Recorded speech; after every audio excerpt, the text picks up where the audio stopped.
Hello, my name is Derika Isakova and you are watching InstaForex News. Today we will talk about the Australian currency movements.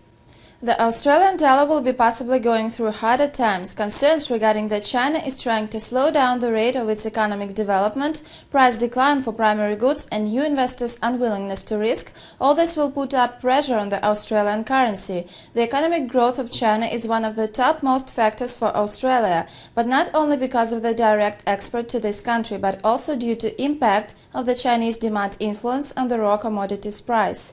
The Australian dollar can find some support in the short term as the investors are waiting for one more interest rate tick-up of the Australian Reserve Bank. The meeting will be held next week. However, the bank is likely to advance the rate by 25 basis points, not by 50 points as it was expected by some analysts, and it will be the last rate raising for some time.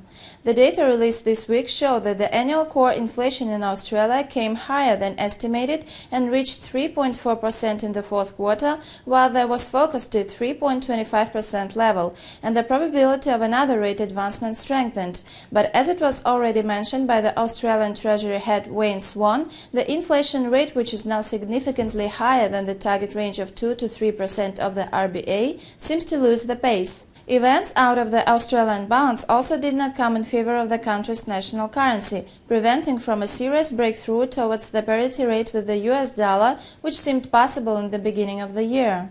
Quite the opposite, the Australian dollar was moving downwards steadily during the last few weeks, and now it is going to fall below 0.90 against the US dollar. It was Forex News provided to you by InstaForex News team and me, Derika Isakova. Thank you for watching us and goodbye.